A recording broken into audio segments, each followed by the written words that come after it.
வணக்கம். Tamil astro life சேனலை subscriber பண்ண அனைத்து நல் உள்ளங்களுக்கும் என்னுடைய மனமார்ந்த நன்றிகள். குரு அதிசார பயிற்சி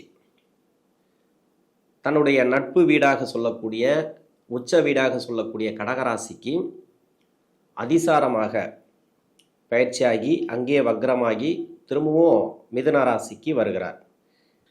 12 ராசிகளுக்கும் அதில் உள்ள 27 நட்சத்திரங்களுக்கும் உடைபட்ட நட்சத்திரங்களோடு சேர்த்து 36 நட்சத்திரங்களுக்கும் தசாபுத்தி பலன்களாக கணித்திருக்கிறேன். இந்த வீடியோ உங்களுக்கு பிடிச்சிருந்தா ஷேர் பண்ணுங்கள்.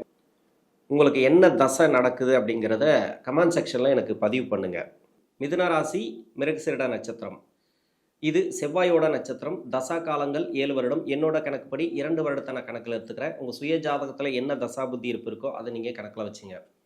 2 வயசு வரைக்கும் செவ்வாய் தசை நடப்பில் வந்தால் பிறகு 18 வருடங்கள் ராகு தசை. 2 + 18 20 வயசு வரைக்கும் ராகு தசை நடப்பில் வரும். படிக்கிற காலகட்டத்தில் இந்த குரு அதிசார பயிற்சி 2ஆம் இடத்துக்கு பயிற்சி ஆகிறது நல்ல பலன்களை கொடுக்குமா? அதாவது பயிற்சி அப்படிங்கிறது அதிசாரமாக போயிட்டு வரார். ஒரு 45 நாட்கள் அந்த குரு அப்படிங்கிறது 2ஆம் இடத்துக்கு பொருளாதாரத்தை சொல்லக்கூடிய இடம், குடும்ப வாழ்க்கையை சொல்லக்கூடிய இடத்துக்கு, இந்த 2ஆம் இடத்துக்கு அதிசாரமாக போயிட்டு திரும்ப உங்கள் ராசிக்குள்ளே வருவார். வரும்போது வக்ரமாகி தான் உங்கள் ராசிக்கு வருவார். 7ஆம் அதிபதினு சொல்லக்கூடியவர், 10ஆம் அதிபதினு சொல்லக்கூடியவர் இந்த குரு பகவான். இது நன்மை செய்யுமா? படிக்கிற காலகட்டத்தில் ஒரு சில பேருக்கு படிப்பு ரீதியாக நிறைய பிரச்சனைகள் கொடுத்துருக்கலாம். ராகு தசையில் ராகு உங்கள் சுய ஜாதகத்தில் இருக்கிற இடத்த பொறுத்து, அதாவது இருக்கிற இடம் அப்படின்னாக்கா இந்த ராசிக்கு அவயோகம் செய்யக்கூடிய வீட்டில் இருந்து அந்த அவயோகம் செய்யக்கூடிய கிரகத்துக்கு பலமாக இருந்துச்சுனாக்கா உங்களுக்கு அந்தளவுக்கு நல்ல பலன்களை கொடுக்காது. அதாவது படிக்கிற காலகட்டத்தில் பெருசாக கெடுபலன்கள் இல்லை. என்னென்னா படிப்பில் டிஸ்டர்ப் பண்ணியிருக்கோம், படிப்பில் ஒரு சில பேருக்கு தடையை கொடுத்துருக்கலாம். இது மாதிரியான தடைகள், அந்த தடைகள்லாம் விலகக்கூடிய வாய்ப்பு இருக்குது. ஜென்ம ராசிக்கு குரு பகவான் வந்ததுலேருந்தே நிறைய ப்ராப்ளம், மனசு ரீதியாக நண்பர்கள் வழியில் நிறைய உங்களுக்கு ப்ராப்ளத்தை இந்த காலகட்டங்களில் கொடுத்துருக்கலாம். இது எல்லாமே கிளியர் ஆகும். ஏன்னா நண்பர்கள் அப்படின்னு சொல்கிறது 7ஆம் இடத்தை பொறுத்து தான் சொல்லணும். இப்போ படிக்கிற காலகட்டத்தில் நண்பர்கள் ரீதியாக கொஞ்சம் பிரச்சனைகள், காதல் அது மாதிரி சம்மந்தப்பட்டதில் பிரச்சனைகள்லாம் இருந்ததுனாக்கா இது எல்லாமே இந்த காலகட்டங்களில் நல்ல ஒரு முன்னேற்றங்களை பார்க்கலாம். அதாவது தீர்வு அதை விட்டுட்டு இப்போ நல்ல ஒரு முன்னேற்றங்களை நோக்கி போகக்கூடிய சூழ்நிலைகள் ஏற்படும். இது ராகு தசை அப்படிங்கிறது உங்களுக்கு நல்ல அமைப்பில் அமைஞ்சிச்சுனாக்கா படிப்பில் நல்ல ஒரு வளர்ச்சி, ஏற்கனவே நல்லா இருக்குது, படிப்பில் நல்லபடியாக போயிட்டுருக்கு அப்படின்னாக்கா சிறப்பான முன்னேற்றங்கள் இந்த டைமில். குரு உச்சமாகக்கூடிய காலத்தில் நன்மை செய்யாத கிரகம் தான் இல்லைன்னு சொல்லலை. உச்சமாகும் போது பொருளாதாரம் பொதுவாகவே அவர் பார்த்தீங்கன்னாக்கா சுபகிரகம், அவர் இருக்கிற இடத்த பொறுத்து நல்ல பலன்களை கொடுப்பார். ஆனால் தசாபுத்தி ஒன்று இருக்கு இல்லையா, அந்த தசாபுத்தி தான் உங்களுக்கு பலன்களை கொடுக்கணும். ஆனால் கோச்சார ரீதியாக அவர் எங்கே வராரோ அந்த பலன்களை கன்ஃபார்மாக கொடுப்பார். இந்த குரு பகவான் 2ஆம் இடத்துக்கு வரும்போது, அதாவது இந்த 2ஆம் இடத்துல சம்மந்தப்படும் போது பொருளாதார ரீதியாக ஏற்றம், வீட்டில் நிறைய சுப விசேஷங்கள்லாம் நடக்கும். தாய் தப்பன், அதாவது அம்மா அப்பாவுக்கு உடல்நிலை சரியில்லை அப்படின்ற பட்சத்தில் அவங்களுக்கெல்லாம் கிளியர் ஆகும். யாருக்காவது ஒருத்தருக்கு மருத்துவ செலவுகள்லாம் கொடுத்துட்டு இருந்தது, இல்லை தொந்தரவுகளை கொடுத்தது, வருமானம் சம்மந்தப்பட்ட பிரச்சனைகளை கொடுத்தது வீட்டில் அப்படின்னாக்கா இப்போ கிளியர் ஆகிறதுக்குண்டான வாய்ப்புகள் இருக்குது. 20 வயசுலேருந்து 36 வயசு வரைக்கும் குருதசை. இந்த குருதசை ராசிக்கு 7ஆம் அதிபதி தசை, 10ஆம் அதிபதி தசை, தொழில் ஸ்தானாதிபதினு சொல்லக்கூடியவர், கலத்தர பவஸ்தானாதிபதினு சொல்லக்கூடியவர். இந்த தசை நன்மை செய்யுமா அப்படின்னா புதனுடைய வீட்டுக்கு குரு நன்மை செய்ய மாட்டார், குருவுடைய வீட்டுக்கு புதன் நன்மை செய்ய மாட்டார். ஆனால் முதல் 10 வருஷம் அப்படிங்கிறது இந்த புதனுடைய வீட்டுக்கு நன்மை செய்து விடுவார் இந்த குரு பகவான். ஏன்னா கலத்தர ஸ்தானாதிபதி ஒன்று, தொழில் ஸ்தானாதிபதி, வேலையில் நல்ல ஒரு மாற்றங்களை கொடுக்கக்கூடிய ஒரு கிரகமாக தான் இருக்கும் இந்த குரு பகவான். இப்போ 2ஆம் இடத்துக்கு வராரு, வேலை ட்ரை பண்ணுறீங்க, ரொம்ப நாளாக வேலை ட்ரை பண்ணுறீங்க, அந்த வேலை கிடைக்கல, இப்போ வேலை கிடைக்கும். அதே மாதிரி வெளிநாடு சம்மந்தப்பட்ட வேலைக்கு ட்ரை பண்ணிங்கனாக்கா அது ரொம்ப தடையெல்லாம் இருந்திருக்கும். கண்டிப்பாக இந்த ஜென்ம ராசிக்குள்ள குரு வந்த பிறகு நிறைய தடைகளை கொடுத்துருக்கும். அந்த தடைகள் இப்போ இருக்காது. இப்போ வெளிநாடு சம்மந்தப்பட்ட வேலையாக இருந்தாலும் சரி, இல்லை உள்ளூரில் நீங்கள் வேலை தேடினாலும் சரி, வேலை வாய்ப்புகள் உறுதியாக இருக்குது. இது வரைக்கும் வேலை இல்லாதவங்களுக்கு வேலை வாய்ப்பு, ஏற்கனவே வேலையில் இருக்கிறீங்க, வேலையில் ப்ரெஷர் கன்ஃபார்மாக உண்டு. ஏன்னா இப்போ ஜென்மராசியில் குரு இருக்குது, ஜென்மராசிலேருந்து 2ஆம் இடத்துக்கு போகிறார், திரும்ப ஜென்மராசிக்கே வரார். அந்த ப்ரெஷர் மட்டும் எப்பவுமே இருந்துன்னே இருக்கும். ஜென்மராசியில் இருக்கும்போதும் சரி, 2ஆம் இடத்துக்கு போதும் சரி, திரும்ப வரும்போது சரி, உங்களுக்கு அந்த வேலை ரீதியாக ப்ரெஷர் இருக்கும். ஆனால் ப்ரொமோஷன்லாம் கேட்டிருந்தீங்கன்னாக்கா நிறைய தடையாக இருந்திருக்கு இல்லையா, அந்த ப்ரொமோஷன் கிடைக்கும், இடமாற்றங்கள் கிடைக்கும். வேலை ரீதியாக திருமணத்துக்காக முயற்சி பண்ணக்கூடிய நபர்கள், இப்போ திருமணத்துக்கு முயற்சி பண்ணி பார்த்து விட்டுட்டுங்க, என்னதான் நடக்கட்டும் அப்படின்ட்டு ஒரு சில பேர் இருப்பாங்க. ஏன்னா எடுத்துகிட்டு போன ஜாதகம் பார்த்தீங்கன்னாக்கா எல்லா இடத்துலையும் ரிஜெக்ட் ஆகும். அது மாதிரி இருந்துச்சுனாக்கா நிறைய ப்ராப்ளத்தை கொடுக்கும், அதாவது மன அழுத்தத்தை கொடுக்கும். இப்போ 7ஆம் அதிபதி தான் இவர், கலத்திர பாவஸ்தானாதிபதி தான். இதே வந்து குரு தசை நடந்துச்சுனாக்கா உங்களுக்கு வந்து திருமண வாழ்க்கையை கொடுக்கணும் இல்லையா? ஏன் கொடுக்கல? உங்கள் சுய ஜாதகத்தில் ராசிக்கு 6, 8, 12 மறைவு ஸ்தானத்தில் இருந்தாலோ இல்லை வக்கரமாக இருந்தாலோ லக்னத்துக்கு 6, 8, 12 ஆகிய இடங்களில் உங்கள் சுய ஜாதகத்தில் மறைவு ஸ்தானத்தில் இருந்தாலும் இந்த 23லேருந்து 26, 27 வரைக்கும் திருமணம் நடக்கிறதுக்கு வாய்ப்பு இல்லை. ஏன்னா இந்த குரு கொடுக்க வேண்டிய டைம் மட்டுமே இந்த 23 to 27 வரைக்கும் குரு அந்த திருமண வாழ்க்கையை ஏற்படுத்தி கொடுப்பார். அதன் பிறகு பார்த்தீங்கன்னாக்கா சனி பகவான் தான். சனி பகவான் வந்து 27லேருந்து 31 வரைக்கும் சனி பகவான் தான் அந்த பார்வை. அது சம்மந்தமாக தான் உங்களுக்கு திருமணம் அப்படிங்கிறது கூடி வரும். இப்போ 27 வரைக்கும் திருமணம் வரலை அப்படின்னாக்கா நீங்கள் சனி பகவானை தான் பார்க்கணும். சனி பகவான் வக்கரமாக இருக்கிறார். இந்த வக்கர நிவர்த்திக்கு பிறகு இந்த திருமண வாய்ப்புகள் கூடி வரும். அது மட்டும் இல்லாமல் இப்போ குரு வந்து உச்சமாக இருக்கிறதுனால ஓரளவுக்கு சப்போர்ட் கிடைக்கும்.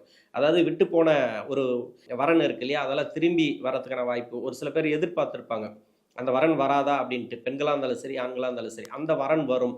ஏதோ ஒரு இடத்துல இருந்து திரும்ப வந்து வர்றதுக்கான வாய்ப்பு இருக்குது. வரன் ரீதியாக, அதாவது திருமண ரீதியாக. ஒரு சில பேருக்கு வந்து திருமண வாழ்க்கையில் நிறைய ப்ராப்ளம், திருமணமாகி பிரச்சனைகள் அதிகமாக இருக்கும். அதாவது கணவன் மனைக்குள்ளே சரிப்பட்டு வராது அப்படின்ற மாதிரி ஒரு சில பேர் கோர்ட்டு கேஸ் டைவர்ஸ் வரைக்கும் போயிருக்கலாம்.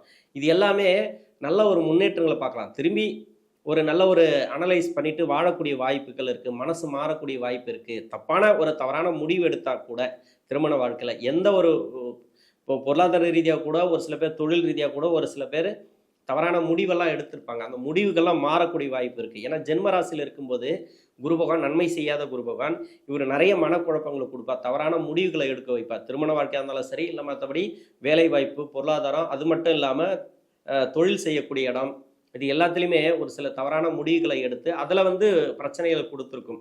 அது எல்லாமே இப்போ தீர்வுக்கு வரும். வீடு கட்டக்கூடிய வாய்ப்பு இருக்குது ஒரு சில பேருக்கு. ஏன்னா ப்ராப்பர்ட்டி ரீதியாக நல்ல ஒரு யோகத்தை கொடுக்கும். தொழிலில் வளர்ச்சி இல்லை, கடன் பிரச்சனைகளை கொடுக்குது அப்படின்னாக்கா அந்த கடன் பிரச்சனையெல்லாம் தீரக்கூடிய வாய்ப்பு இருக்குது. யாருக்காவது பணம் வரலன்னா இந்த காலகட்டங்களில் பணம் வரும்.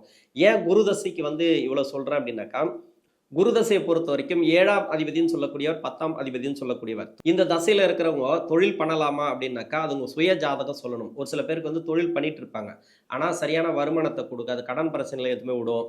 வேற ஒரு கான்டாக்ட் வந்து தப்பான கான்டாக்ட் வந்து எதுவுமே வளர்ச்சி இல்லாமல் ஒரு தொழில், 2 தொழில், 3 தொழில் பண்ணி எந்த ஒரு பிரயோஜனம் இல்லாமல் இருப்பாங்க. இது எல்லாமே என்ன காரணம் அப்படின்னாக்கா, இது வந்து 7ஆம் அதிபதி தசை. இந்த தசைங்கிறது சிறப்பான வேலைகளை செய்யாது. உங்களுடைய சுய முயற்சி தான் உங்களுக்கு நன்மைகளை தரும். ஆனால் இப்போ 2ஆம் இடத்துக்கு குரு வரும்போது நல்ல ஒரு மாற்றங்களை ஏற்படுத்துவார் அந்த குரு பகவான். பொருளாதார ரீதியாக மாற்றம் அந்த லெவலுக்கு இருக்கும். ரொம்ப லேட்டாகி திருமணம் ஆகாத நபர்களுக்கு திருமண வாய்ப்புகளை கொடுக்கும். 30, 31, 32க்கு மேலே திருமணம் ஆகலை அப்படின்னாக்கா இப்போ திருமண வாய்ப்புகள் உறுதியாக இருக்குது. 36 வயசுக்கு மேலே 55 வயசு வரைக்கும் சனி தசை. சனி தசை சொல்லவே தேவையில்லை. இந்த ராசிக்கு யோகாதிபதி தான், இல்லைன்னு சொல்லலை. ஏன்னா அஷ்டமாதிபதினு சொல்லக்கூடியவர், பாக்கியஸ்தானாதிபதினு சொல்லக்கூடியவர். ஒரு சில பேருக்கு வந்து இந்த சனி தசை வந்து நல்லதே பண்ணலை. ஏன்னா யோகாதிபதி தான் இந்த சனி பகவான், புதனோட வீட்டுக்கு யோகம் செய்யக்கூடியவர் தான். ஏன் நன்மை செய்யலை அப்படின்னாக்கா, ராசிக்கு 3, 6, 12 மறைவு ஸ்தானங்களில் இருந்துச்சுன்னா நல்ல பலன்களை கொடுக்காது. அதாவது அவரோட வீட்டுக்கு அவர் மறைவு ஸ்தானத்தில் இருந்தால் நல்ல பலன்களை கொடுக்காது. அது மட்டும் இல்லாமல் லக்ன அவயோகராக வந்தாலும் நல்ல பலன்களை கொடுக்காது. ஒரு சில பேருக்கு வந்து 10 வருடம் ஆரம்பித்து போயிட்டுருக்கோம். 10 வருடத்துலேயே சனி தசை ஆரம்பிச்சிலேருந்தே நிறைய குழப்பங்கள், வருமானம் இல்லை, வேலை வாய்ப்பு இல்லை வேலை வாய்ப்பு இருக்கும் ஆனால் வளர்ச்சி இல்லாமல் இருக்கும், காசே சேராது, அதாவது பணமே சேராது. அது மாதிரியெல்லாம் நிறைய பேருக்கு கொடுத்துருக்கலாம். அதாவது முதல் 9 வருஷம் இல்லைன்னா 10 வருஷம் வச்சுக்கலாம். இதில் இது மாதிரி கஷ்டப்படக்கூடிய நபர்களுக்கு இந்த குரு பயிற்சியானது ஓரளவுக்கு மன நிம்மதியை கொடுக்கும். தொழில் ரீதியாவோ வேலை ரீதியாவோ நல்ல ஒரு முன்னேற்றங்களை கொடுக்கும். அதே 10 வருஷத்தில் நல்லா இருக்கிறீங்க, சனி தசையில் நல்லா இருக்கிறீங்க, நல்ல ஒரு வளர்ச்சிகள் இருக்கிறீங்க அப்படின்னாக்கா இன்னும் நல்ல ஒரு வண்டி வாகன சேர்க்கை, ப்ராப்பர்ட்டி சேர்க்கை, அதிகப்படியான வருமானங்களை கொடுக்கும். பின்னாடி 9 வருஷத்தில் கஷ்டப்பட்டுன்னு இருக்கிறீங்க, ரொம்ப கஷ்டப்பட்டுன்னு இருக்கிறீங்க சனி திசையில் அப்படின்னாக்கா அவங்களுக்கு வந்து வேலை வாய்ப்பு, பொருளாதாரம் எல்லாமே ஓரளவுக்கு பரவாயில்ல. இப்போ வந்து ரொம்ப தடையாக இருக்கும் அவங்களுக்கெல்லாம். இந்த ப்ரொமோஷன் கேட்டிருப்பாங்க, வேலை ரீதியாக இடமாற்றங்கள், இல்லை வேறு வேலை தேடிட்டு இருப்பாங்க, வேறு ஒரு நல்ல ஒரு வேலை கிடைக்கணும் அப்படின்ட்டு எங்கேயாவது அப்ளிகேஷன் போட்டிருப்பாங்க. இது எல்லாமே தடையாக இருந்திருக்கு இல்லையா? இப்போ வந்து தடைகள் இருக்காது. முடிஞ்ச அளவு வந்து முன்னேற்றங்கள் இந்த காலகட்டங்களில் உண்டு. அதாவது வேலை வாய்ப்பு எதுவாக இருந்தாலும் சரி, நல்ல ஒரு எதிர்பார்ப்புகள் இப்போ பூர்த்தியாகும். பொருளாதாரத்தில் நல்ல ஒரு முன்னேற்றம். அதே 9 வருஷத்தில் நல்லா இருக்கிறீங்க அப்படின்னாக்கா சிறப்பு. உங்களுக்கு எந்தவித குழப்பமும் கிடையாது. ஒரு சில பேருக்கு வந்து மனப்பதட்டத்தை கொடுக்கலாம். ஏன்னா இந்த ராசிக்கு வந்து பின்னாடி வரக்கூடிய சுக்கிர புத்திக்கு அப்புறம் சூரிய புத்தி, சந்திர புத்தி, இது எல்லாமே நன்மை செய்யாத புத்திகள். ஆனால் இந்த ராசிக்கு நன்மை செய்யாது. வேற லக்னமாக இருந்து நன்மை செய்யக்கூடிய அமைப்பில் வந்தால் கூட, ஆனால் சனி திசையில் பின்னாடி வரக்கூடிய 9 வருடங்கள் இருக்கு இல்லையா, அந்த 9 வருடத்தில் இருக்கிறவங்களுக்கு கொஞ்சம் தடுமாற்றங்களை அதிகமாக கொடுக்கும். இந்த சூரிய புத்தியெல்லாம் இந்த ராசிக்கு நன்மை செய்யாதுங்கிறதுனால தடுமாற்றங்களை கொஞ்சம் கூடுதலாக கொடுக்கும். அதில் வந்து நிறுத்தி நிதானமாக யோசித்து நீங்கள் முடிவு எடுக்கிறது நல்லது. பண வரவுகளை கொடுக்கும். இப்போ பொருளாதாரத்துக்கு வந்து குரு பகவான் வருது அப்படின்னாக்கா அந்த இடத்துக்கு பண வரவுகளை கொடுக்கும். அது வந்து தெளிவாக சொல்லலாம். மற்றபடி பார்த்தீங்கன்னாக்கா எடுக்கக்கூடிய முடிவுகளை கொஞ்சம் நீங்கள் யோசிச்சு தான் எல்லாத்தையும் எடுக்கணும். பண விஷயத்தில் கொஞ்சம் கவனமாக இருங்க. சனி தசையில் பின்னாடி வரக்கூடிய 9 வருடங்களில் இருக்கக்கூடிய நபர்களுக்கு, அதாவது சனி தசை சுக்கிர புத்திக்கு அப்புறம் உங்களுக்கு 9 வருடங்கள் இருக்கு இல்லையா, இல்லை 10 வருடங்கள் ஏதோ ஒன்று, அந்த டைமில் இருக்கக்கூடிய நபர்களுக்கு, அந்த இடைவெளியிலே இருக்கக்கூடிய தசை நடக்கக்கூடிய நபர்களுக்கு கொஞ்சம் கவனமாக இருக்கணும். ஏன்னா குரு நன்மை செய்யக்கூடிய இடத்துல போனாலும் சரி, இல்லை நன்மையே இப்போ செஞ்சாலும் சரி, உங்களுக்கு வந்து தசா புத்தி அப்படிங்கிறது கொஞ்சம் கேள்விக்குறி தான். அதனால் கொஞ்சம் கவனமாக இருக்கணும் அந்த டைமுங்கிறது. 55 வயசுக்கு மேலே 72 வயசு வரைக்கும் புதன் தசை. ராசியாதிபதி தசை 4ஆம் அதிபதினு சொல்லக்கூடிய புதனுடைய தசை. இதில் வேலை வாய்ப்பு நல்ல ஒரு முன்னேற்றங்களை கொடுக்கும். இடம் வாங்கக்கூடியது, இடம் மூலமா எதனா ப்ராப்ளம் இருந்துச்சுனாக்கா அதில் ப்ராப்ளமெல்லாம் சால்வ் ஆகக்கூடிய வாய்ப்பு இருக்குது. சுப விசேஷங்கள் அதிகமாக நடக்கும். வீடு கட்டக்கூடிய வாய்ப்புகள் இருக்குது. ரொம்ப நாளாக வீடு வாங்கலை, எனக்கு ரொம்ப கஷ்டமாக இருக்குது, எனக்கு ஒரு ப்ராப்பர்ட்டி கூட இல்லை அப்படின்னு நினச்சிங்கனாக்கா இப்போ வீடு வாங்கலாம். ஏற்கனவே வீடு வாங்கி போட்டவங்க, இல்லைனாக்கா இடம் வாங்கி போட்டவங்க கூட மேற்கொண்டு இடம் வாங்குறதுக்கான வாய்ப்புகள் அதிகமாக இருக்குது. ஏற்கனவே வீடு வாங்கியிருப்பீங்க, இல்லை கட்டணம் கட்டியிருப்பீங்க, எதுவாக இருந்தாலும் சரி ப்ராப்பர்ட்டி ரீதியாக நல்ல ஒரு யோகம். ஒரு சில பேருக்கு வந்து கோர்ட்டு கேஸ் வழக்கெல்லாம் போயிருக்கும், சொத்து ரீதியாக ப்ராப்ளம் இருந்துச்சுன்னா அந்த ப்ராப்ளமெல்லாம் இப்போ சால்வ் ஆகக்கூடிய வாய்ப்புகள் அதிகமாக இருக்குது. வீட்டில் வந்து சுப விசேஷங்கள் கூடி வரலன்னு நினச்சிருப்பீங்க, அது எல்லாமே இப்போ கூடி வரத்துக்கு நல்ல ஒரு முன்னேற்றம் அப்படின்னு சொல்லலாம். உடல்நிலையில் இருந்து வந்த தொந்தரவுகள், அதாவது ஒரு சில பேருக்கு வந்து 6ஆம் இடத்தோட இந்த புத பகவான் சம்மந்தப்பட்டு தசை நடத்துச்சுனாக்கா உடல்நலம் சம்மந்தப்பட்ட ப்ராப்ளம் கொடுத்துருக்கும், கடன் பிரச்சனைகளை கொடுத்துருக்கும், அது எல்லாமே கிளியர் ஆகும். பணம் வர வேண்டிய பணம் இப்போ வந்து சேரும். 72 வயசுக்கு மேலே 79 80 வயசு வரைக்கும் கேது தசை.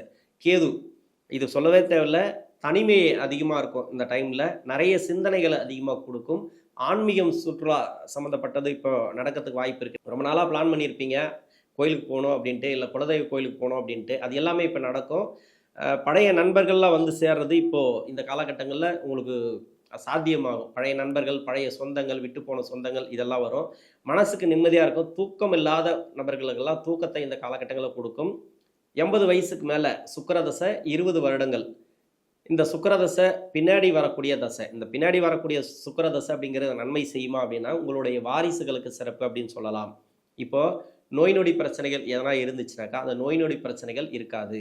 ஏன்னா குரு நல்லா வரும்போது பொருளாதாரம் அப்படிங்கிறது ஒன்று இருக்கு இல்லையா, வருமானத்தை கொடுக்கும் இல்லையா, இந்த வயசில் என்ன வருமானத்தை கொடுக்கும் அப்படின்னு எடுத்துக்கலாம். வீட்டில் யாருக்காவது வேலை வாய்ப்புகள் கிடைக்கலனாக்கா வேலை வாய்ப்பு கிடைக்கும். சுப விசேஷங்கள் அதிகமாக நடக்கும். பொருளாதாரம், அதாவது குடும்ப வாழ்க்கை அப்படிங்கிறது நல்லாயிருக்கும். இது வரைக்கும் நிறைய கஷ்டப்பட்டிருப்பீங்க குடும்ப வாழ்க்கையில், ஏன் அப்படி இருக்குது அப்படின்ட்டு. இப்போ அந்த பொருளாதாரங்கிறது மட்டும் இல்லாமல் குடும்ப வாழ்க்கையும் சேர்ந்து சிறப்பாக இருக்கும். உங்களுடைய வாரிசுகளுக்கு சிறப்பு அப்படின்னு எடுத்துக்கலாம் இந்த சுக்கிரதசையில். இந்த மிதுன ராசியில் இருக்கக்கூடிய மிருகசீரிட நட்சத்திரக்காரர்களுக்கு தசாபுத்தி ரீதியாக குரு அதிசார பயிற்சி அப்படிங்கிறது நல்ல ஒரு மாற்றங்களையும் நல்ல ஒரு வளர்ச்சியும் கொடுக்கும். நன்றி.